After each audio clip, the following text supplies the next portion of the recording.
Everyone, তো welcome back to my channel. তোমরা সবাই কেমন আছো? আশা করি সকালে ভালো আছো। আমিও বেশ ভালো আছি। তো সকাল সকাল ঘুম থেকে উঠে রেডি হয়ে গেছি। তো আজকে যাচ্ছি আমরা ঘুরতে। তো কোথায় যাচ্ছি সেটা আমি ঠিক জানি না। তো চলো তোমাদের সঙ্গে বলছি যে কোথায় যাচ্ছি, কেন যাচ্ছি, তোমার সবই তোমাদের সঙ্গে শেয়ার করব। তো ঠাকুরের নাম নিয়ে বাড়ির থেকে পড়লাম বেরিয়ে। আর যেতে যেতে ভাবছিলাম যে কোথায় যে নিয়ে যাবে। আজকে বরের ছিল ছুটির দিন, তো ভাবলো ঘুরতে নিয়ে যাবে। আমি ভীষণ এনজয় করছিলাম বাইকে। আমার খুব ভালো লাগে। তো ঘুরতে যাওয়ার জন্য তো তেল তো ভরতে হবে, তাই গাড়িতে তেল লোড করে নিলাম, তারপর যাব ঘুরতে। আমার না বাইকে ঘুরতে ভীষণ বরাবরই ভীষণ ভালো লাগে, ভীষণ পছন্দ আমার বাইকে ঘুরতে। আর চার চাকাতে আমি উঠতে পারি না, বেশিক্ষণ থাকতে পারি না, তাই আমার বেশি ভালো লাগে না। তো ঘুরতে যাওয়ার জন্য ও আমার মানে বাড়ি থেকে বেরোনোর পরে বলেছিল যে আমাকে ভুটান পাহাড় দেখাতে নিয়ে যাবে। আমি আগে কখনো যাইনি, নতুন আজকে। তো ওখানে যাওয়ার পরে মানে জানতে পারলাম যে অনেক ডকুমেন্টস লাগে ওখানে। তো যাই হোক, কিছু কিছু আমাদের কাছে ছিল।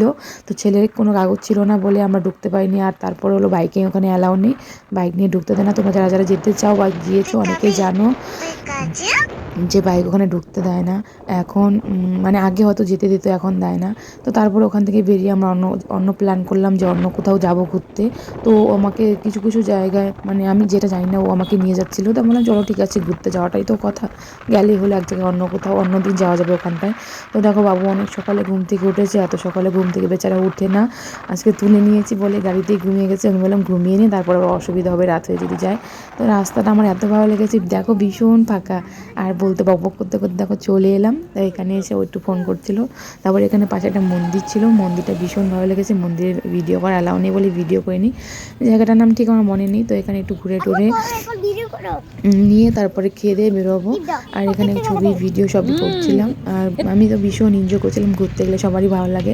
সোনাই ভীষণ ভালো মজা করেছে, খুব ওর পাহাড়ে ভীষণ, মানে পাহাড়ে ওর খুব ইচ্ছে যাওয়ার। তো যাই হোক, যতটুকু পারলাম ইচ্ছেটা, মানে ছোটো অল্প করে হলেও ইচ্ছেটা পূরণ করতে পেরেছি। নেক্সট টাইম চেষ্টা করবো যে ওকে যেন ভুটান পাহাড়ে দৌড়াতে পারি। তো এখানে আমরা ঘুরে টুরে ছবি টবি তুলে তো বসে পড়লাম খাবার খেতে। তো এখানে ওই দিদিভাইটার দোকান আছে। তো এখানে মানে অনেক রকমের খাবার পাওয়া যায়। তো আমরা নিয়েছিলাম থোপা না কি বলে, যাই হোক আমি আর কখনো খাইনি। তো বর বললো খেয়ে দেখো কেমন লাগে। তো দেখো ঘুগনি আর কি চাউমিন না কি দিয়ে বানিয়েছে আর কি। তো বরকে প্রথমে বললাম তুমি ট্রাই করো, তারপর আমি খাচ্ছি। তো ও খেয়ে বললো খেয়ে দেখো তুমি কেমন হচ্ছে।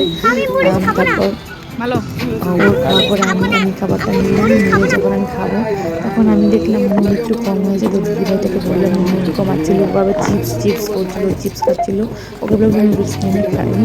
এটা মানে কী করেছে বলতো, মানে আমরা যখন চাউমিনটাকে মানে সিদ্ধ করার পরে ফ্রাই করি, তারপরে রান্না করি, ওরা করেছে মানে ঘুগনি করেছে, ঘুগনির মধ্যে নুডলসটাকে সিদ্ধ করেছে। সিদ্ধ করার পরে মানে ওখান থেকেই দিচ্ছে। আর এখানে পেঁয়াজ টিয়াজ দিয়ে করেছে, ভালোই লেগেছে মোটামুটি। প্রথমবার খেয়েছি, আমাকে এক বাটি ভরে দিয়েছে। তো আমি এতটুকু খেতে পারিনি, লাস্টে মানে একটুখানি রেখে দিয়েছিলাম। তো আমরা খাবার দাবার খেয়ে আবার যাচ্ছি বেরিয়ে, কারণ আমার তাড়াতাড়ি না বেরোলে পাহাড়ের জায়গা, রাত হয়ে গেলে অসুবিধা হবে। আর মাঝে মাঝে না এমন মানে দুপাশ থেকে এমন ঠান্ডা লাগছিল না, দুপাশে গাছ। আমি সোয়েটার পরেছি, টুপি পরেছি, মাথায় হেলমেট পরেছি, তাও ভীষণ ঠান্ডা লাগছিল। মানে এতটা ঠান্ডা লাগছিল বলার বাইরে। ছেলে তো হেলমেট পরেনি, ওর একটু অসুবিধা হতে পারে রাত হয়ে গেলে। তো তাই জন্য ওকে বললাম তাড়াতাড়ি চলে যাই চলো। আর দেখো উপর থেকে যখন নামছিলাম রাস্তাটা ভীষণ সুন্দর লাগছিল দেখতে। ঘুরে ঘুরে ঘুরে ঘুরে নামছিলাম, মানে আমার তো ভীষণ ভালো লেগেছে। বাইকে ঘুরতে আমার ভীষণ বরাবরই ভালো লাগে। তারপরে দেখো জানি না জায়গাটার নাম কি, এখানে চলে এলাম। এখানে আসার পর না তোমাদের সঙ্গে একটা জিনিস শেয়ার করছি। দেখো মানে বিকেল হয়ে গেছে, এত ঠান্ডা, ভীষণ ঠান্ডা লাগছিলো। তো এখানে ওকে বললাম কি একটু দাঁড়াও, তো একটা জিনিস দেখতে পেয়েছি। দাঁড়িয়ে দেখে এখানে একটা ময়ূর, মানে এখানে ময়ূর এখানে কি খাচ্ছিল। তো ওটা দেখে ছেলে তো ভীষণ এনজয় করছে। তারপরে চলে এলাম বাড়ি। দেখো আস্তে আস্তে অনেক রাত হয়ে গেছে। তো সবাইকে টাটা, সবাইকে ভালো থেকে সুস্থ থেকো। যারা যারা নতুন আমার চ্যানেলটাকে দেখছো সবাই একটু